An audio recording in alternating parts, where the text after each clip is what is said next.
How's it going, guys? I hope everyone's doing well. First in a while on the channel. I've been finding it quite tricky, to be honest, to kind of edit and make content and find time for content with tournaments, and it's something that is still a learning process for me, and I'm going to try to be a little bit better at. But because of all the travelling and events and things that I've had on, it's been really tough to find time to produce that content on YouTube anyway. Hopefully people have been following on Instagram, and if you have, thank you so much. Thank you for anyone that's been messaging or comments or follows. It's really been quite a lovely experience, if I'm honest. It's going to be a bit of a mixed video. I've got something I want to talk about a little bit later on, which you'll probably figure out from the caption underneath the video. But I also wanted to wait until after the US Open, which was a couple of days ago. So hopefully people will manage to tune in for that. I might touch on it a little bit, but we'll see. First and foremost, kind of get it over and done with about my game and where my season is and all that stuff. I'm very lucky. I'm sitting in my teaching unit, practice unit that I've built over the last few months. Finally done, and it's been great having students come in, lessons, some new junior coaching, which has been great. I just really enjoy seeing, new people coming to the sport and getting hooked on it, the same way I did, particularly kids. So it's awesome, and it's been really a blessing to have this facility for me as well personally, to put in an extra 2, 3, 4 hours a day that I probably wouldn't have been able to do with the weather, with obviously we're getting into long nights now, with the daylight, with the conditions, with the busyness of some of the golf courses. It's really good to have somewhere that I can come and work on some technical stuff and get some feedback straight away from the launch monitor, and really just take my time and not have a time limit or a ball limit on what I'm doing. So it's definitely been noticed in my game. I feel as though it's had a big impact on that, and having that extra time to work out some of the kinks and make some of the changes that I've been hoping to make. But the game feels really good. I'm really happy with where it's trending. There's still a long way to go, but there's a lot more, seen a lot of glimpses now of the way I used to play, and in some aspects, to be honest, I actually feel a bit more competent and a bit more consistent with certain aspects of my game, even comparatively to how it was when I was competing a lot and was out in the States and stuff like that. So I'm really excited about that going forward, and it's just given me a real burst of confidence in terms of what I'm able to do. It's now just trying to put it all together, and more importantly at this stage, obviously earlier in the year I was quite busy, Spain and Dubai and Denmark and Morocco, and which has been fantastic experiences, and had a couple of good finishes, a couple of missed cuts, a bit of everything in there, but great experiences. But it's been quite quiet as of late for tournament wise. There's been a little bit of that with the coaching picking up, which I have no problems with, which has been really appreciated for anyone that has came in and got a lesson. And probably not more important, but certainly a bigger impact on the limited amount of tournaments has really been the finances. A couple of good finishes, but waiting on those prize funds coming in, mixed with really no sponsorship and a bad start to the season, makes it tricky. And there's a lot of other factors. I've obviously got I've got a home life, I've got other commitments, I've obviously got another business that I need to run. So there's obligations out with that, but really I think there probably would be a lot more competitive golf under the belt this year had it been for a little bit more financially in a position to do so. And really I'll touch on that a little bit with sponsors and how that's been going this year, and really the sort of pitfalls of that. But yeah, so this month is kind of a quiet month. I've got some one-day events that I'm playing up and down the country. I'm trying to play a couple of pro-ams where I can. Looking to July to start playing some tour events, mini tour events. Both I think in the UK and in Europe, so I'll keep you guys posted with that footage, and hopefully I can get some content wherever I go. But yeah, the financial side of things is obviously really tough, and you've got, you know, all the guys out there every week, very good golfers, all wanting to win. So it's no different to me. But obviously everybody's there, and it's really, I think it's kind of pressed home to me a little bit more this year than last. Maybe because I have been trying to enter more events, and I have felt as though my game's in a better place and more cemented in a place that I can compete this year. So I've been a bit more eager to play more, and I think that's maybe kind of woken me up a little bit more to how important it is, not just for now, but this is all a learning curve for me still. You know, beginning of the season out in Dubai, in Spain, you know, a lot of the guys out there had been out for 3, 4, 5 weeks. Maybe not in Spain or Dubai, but certainly in warmer climates where they could practice, they can play, and spending time both in Spain and Dubai, seeing the condition of the golf courses, seeing the condition of the practice facilities in February and March time, it's a no-brainer. It's an absolute no-brainer to go to these places and be able to practice properly and work on things in your game and see accurate feedback. Because I think that's the biggest thing. It's okay standing and hitting balls at a range here and working on some technical things, and you can look at that in the camera, and I'm all for that. And even using the unit, you know, I'm only going to learn so much in here, but in terms of short game and pitching and putting, it's really important to be able to get somewhere that is going to give you accurate feedback, so that you feel more confident and ready about what is going to happen at the start of the season or when you're in tournaments. So but the biggest thing from all of that is really the financials. I definitely wasn't in a place at the start of the season where I could really accommodate or afford that. There's a lot more that goes into it for me, just with family and everything else that I need to organise around. So there's another obstacle there, but you know, we'll figure out a way to do it. But it's all learning. But yeah, next event I think I have is probably, next proper event probably is Open qualifying. I don't think I have anything before it. I didn't get into Barassi this year, so I'm down playing Hesketh next week, I think next Monday. So we're going to go down Sunday, practice round. I was trying to get down a little bit earlier, but unfortunately with my other business it's not really been possible. So yeah, we'll go down and try and scope out the course. I'm doing a lot of work with on utilising Decade Golf for course management, the Scott Fawcett system.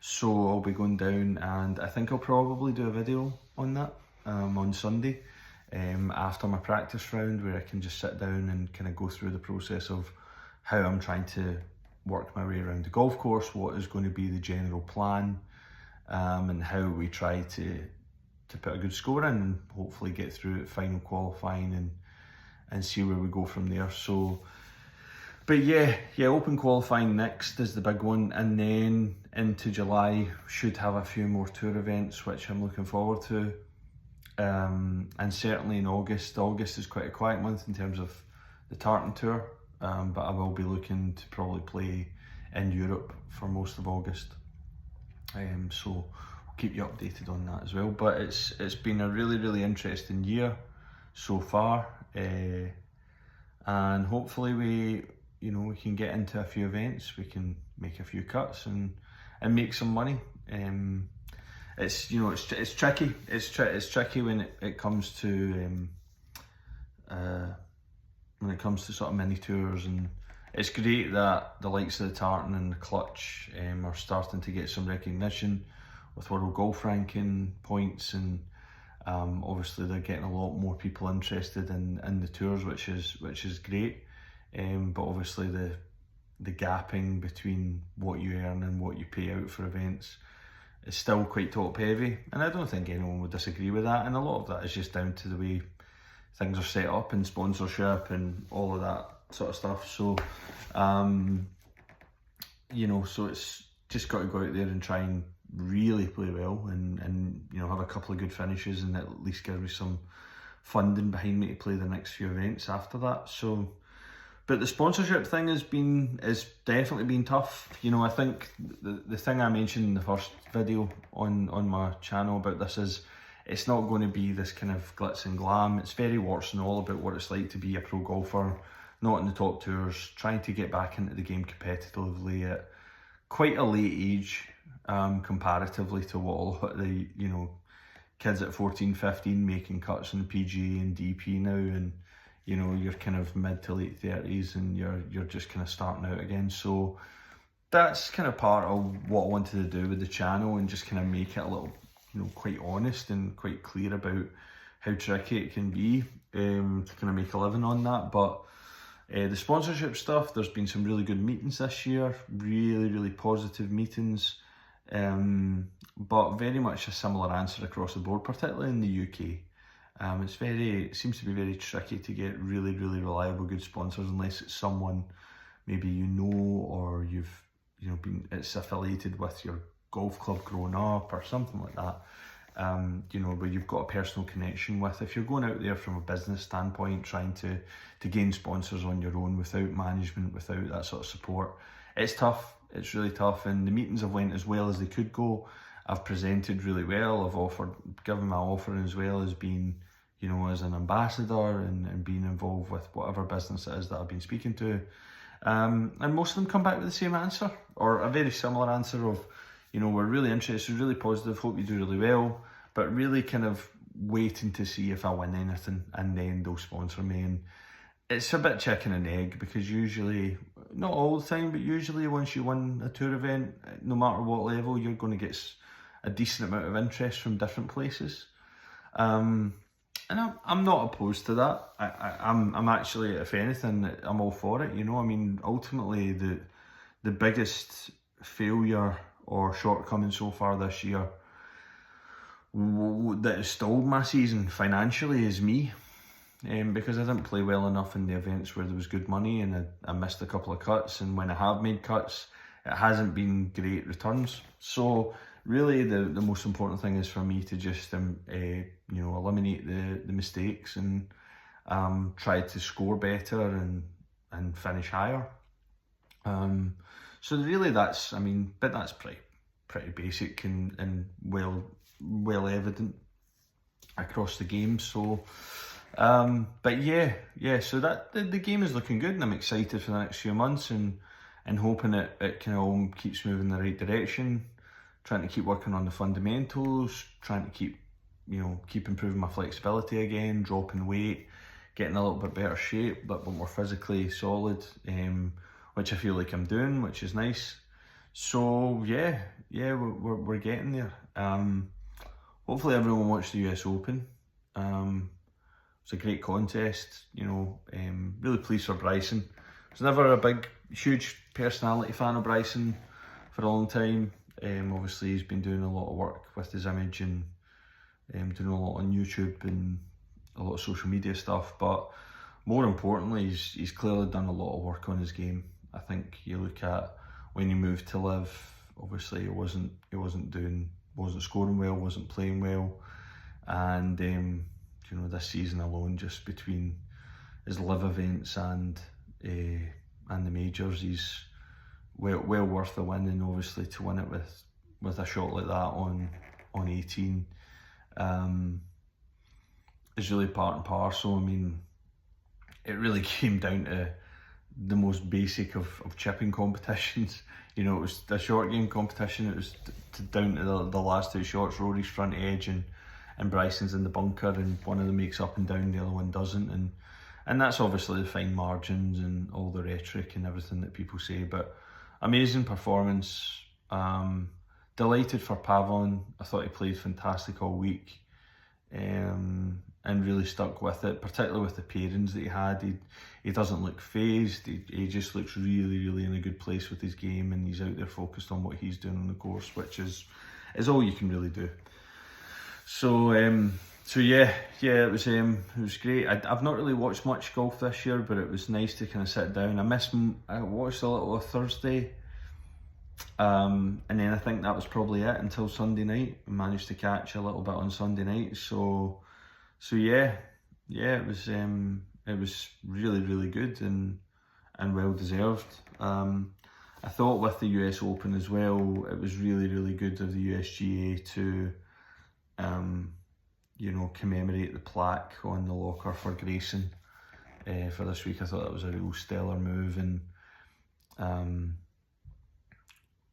think that's something really that it's funny, actually, when the news announced of Grayson, of what happened, quite a lot of family and friends kind of reached out to me, close friends, and were quite keen on me making a video about that on YouTube or on my socials or whatever. And I think when I was speaking to them, I was kind of keen on that as well at the beginning, and then after a day or two and the dust had kind of settled a little bit on it all, I didn't feel as comfortable. But after seeing the plaque and the responses by them honouring him at the US Open, which he qualified for, I thought I would kind of add something in, and on the subject. And it's difficult. It's difficult for people to kind of see and understand when they're not going through it, and that's not just with mental health. That's just with anything. Everyone has their own way of dealing with stuff, and they can, and some people can adapt and deal better with situations than others, and that's just the fabric of life with it. But for me, what happened with Grayson has hit home pretty hard, particularly because I'd probably say for the last 10 years my mental health has really, really struggled.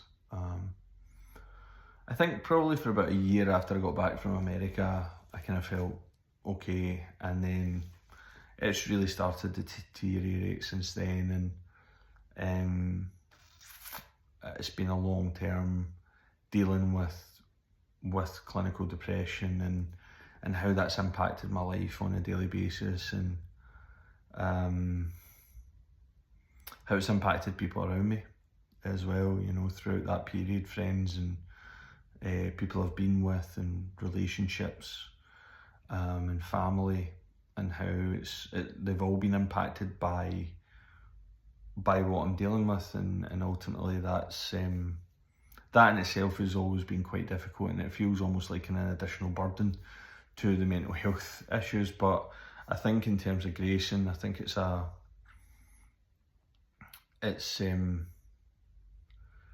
hard one to kind of to word properly, but I don't know if there's been a better example, and I don't want to make it an example because someone's lost their life, and parents have lost their son,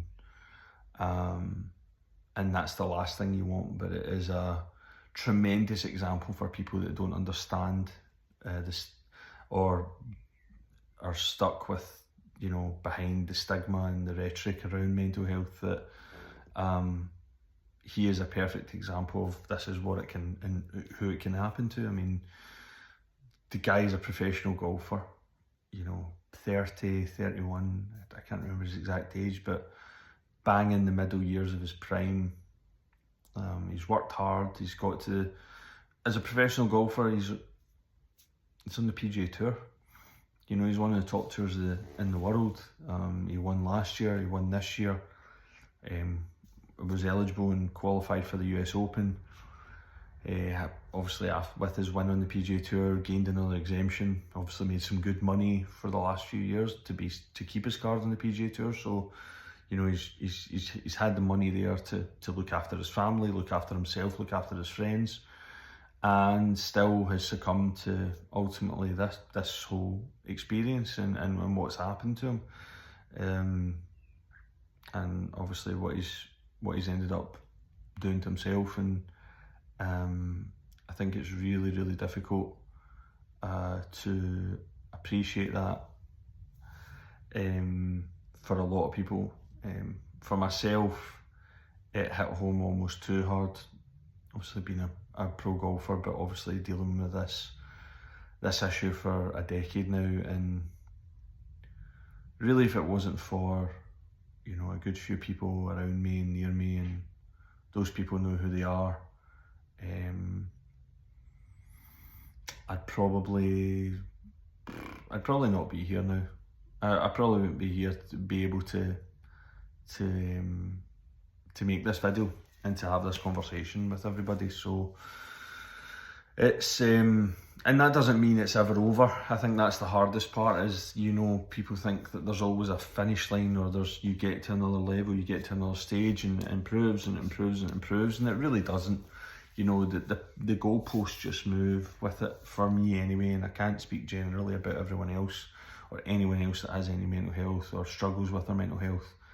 But for me, the goalposts just move. You don't experience joy. I don't experience joy in the way that normal other people do. I don't experience excitement for things that I do well. It becomes an expectancy. And then anytime I don't do anything well, it is the worst thing that's ever happened in the world. And you know, I punish myself for that, and mentally and physically. So it's he's an unbelievable case to showcase everyone that the difficulty of dealing with mental health issues, and how that can impact those in the most objectively in the best positions. And it's, you know, I think it's just about, it's an unbelievable sport for that as well, because I think it attracts a lot of people that are in that position, because there's an accountability, because there's a lack of reliance or need for relying on anybody else when it comes to golf. It's you know, you've got to go out there, I've got to put that peg in the ground, and I've got to go out there, and if I hit a bad shot or I make a mistake or I do something wrong, it's my fault. It doesn't fall anywhere else. And for me, I like that. You know, I enjoyed, and I was pretty good at team sports growing up, but nothing made me feel the way that golf made me feel. In terms of, I loved that. I loved that it was on my shoulders, and I had to fix it, and I had to deal with it, and I had to go out there and win. And that was it. There was nothing else to it. And that's a really, really cool and unique feeling, I think, in the sport world. There's only a handful of sports, I would say, that fall into that same category. But I think from the mental health standpoint, you know, I've really struggled over the years. Last year, I think, was as bad as it could have been. You know, there's a couple of times in Tartan Tour events where I really wasn't, I wasn't in a good place at all, and it actually showed. There was a couple of events actually last year where I was even surprised I finished the round, irrespective of what I shot. And one event in particular where I was quite fortunate that the group in front were having a bit of a bad time on the course and were holding us up. We were a 2-ball. And I don't want to mention the name of the guy in the group, but he was absolutely fantastic with me, because I basically had a full-fledged panic attack. You know, you just doubt whether you're worth being there. Don't think you're good enough, don't think you've got any ability, shouldn't be playing golf, shouldn't be doing anything, shouldn't really be here. All those sorts of thoughts going through your head.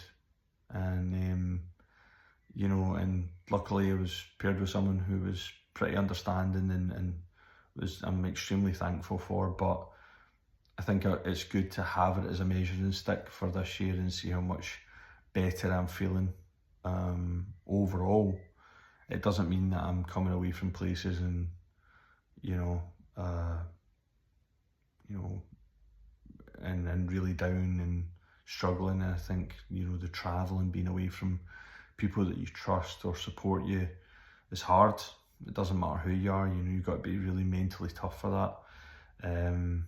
So it's something that, like I said, I wasn't overly keen on picking up on it, but I think after seeing the plaque at the US Open and the way that some of the guys on tour, I think Bryson might have mentioned it as well about Grayson.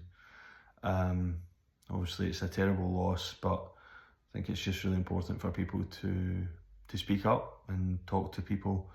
The biggest thing I can say, in particular for the people that have saved me, really, from myself, is just pick up the phone.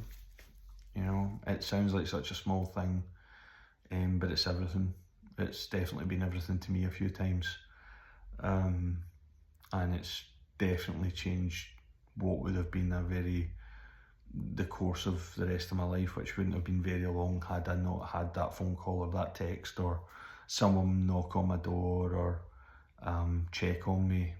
So if you've got people in your life and maybe their personality's changing a little bit, or you're seeing them be really frustrated really quickly, or you know, they're doing things that they've never done before,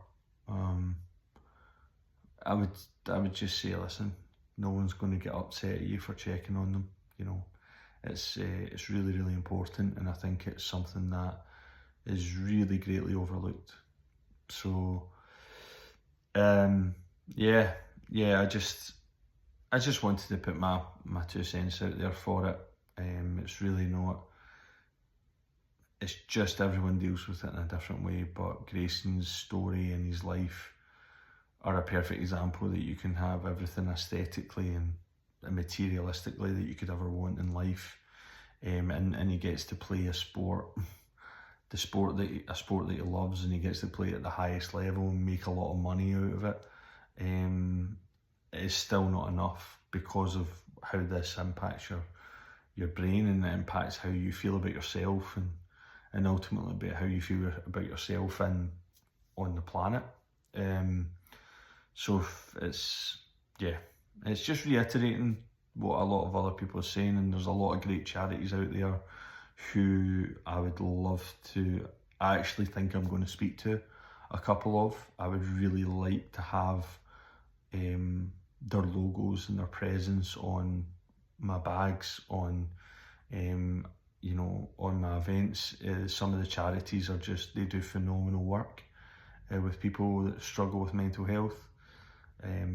I told my partner today that I was going to do this video, and she was the one that mentioned to me that it's Men's Mental Health Month, and I think that in itself is an unbelievable moment, that she knows more about it than me because she's so aware of it, and she's been an absolute rock for me. It's just been amazing, and all of this, not just with that, but picking up this game and this sport at this stage again, and trying to go forward and trying to do things and improve and get a little bit better every day, and give me that motivation and that push. She's been a massive help for that, massive. And so I think, yeah, anybody out there that feels like they're struggling, that maybe my 12 followers, but that's my fault, that comes across this video, go speak to someone. You know, therapy is a great thing, but if you can't afford, that's what friends are for, that's what family is for. It doesn't have to be, and for people that are going to be listening to that on the other end, it doesn't have to make sense. It doesn't have to have a chronological theme to it. It's just someone that needs to reach out and express whatever they're feeling, and hopefully it helps them that little bit to improve on that day.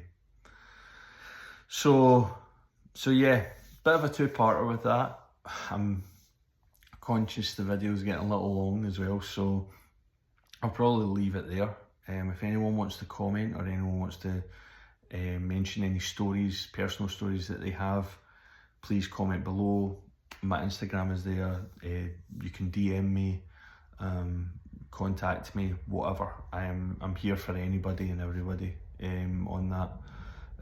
And if you want to release some anger, or you want to release some frustration, or you want to learn a new sport, or you want to get better at golf,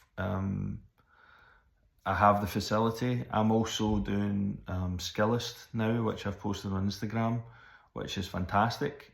So it's an online facility where if you don't live in the central belt of Scotland, you don't live in Glasgow, you don't live Paisley or anywhere near where my teaching unit is, if you're abroad, which would be amazing as well, if you're in a different country and you're looking for some golf lessons, I am about to release a discount for the next 2-3 weeks off of my lessons, and doing package deals as well. But you can check out my Skillest, follow me. There's a free 30-minute evaluation Zoom call as well included in that, and free of charge. And but if you're interested in it, all that information is going to be below. I'm going to also put a link to 2 mental health charities which are really important to me below, and I would recommend people to check them out if they feel they need to use those resources, and hopefully it helps someone out there. So yeah, I'll leave you all on that. Be safe out there. I hope everyone's getting some golf in, they're enjoying it, and hopefully I will be able to give you an update a bit quicker next time than 8 months or whatever it's been. So look after yourself, look after each other, and hopefully see you all soon.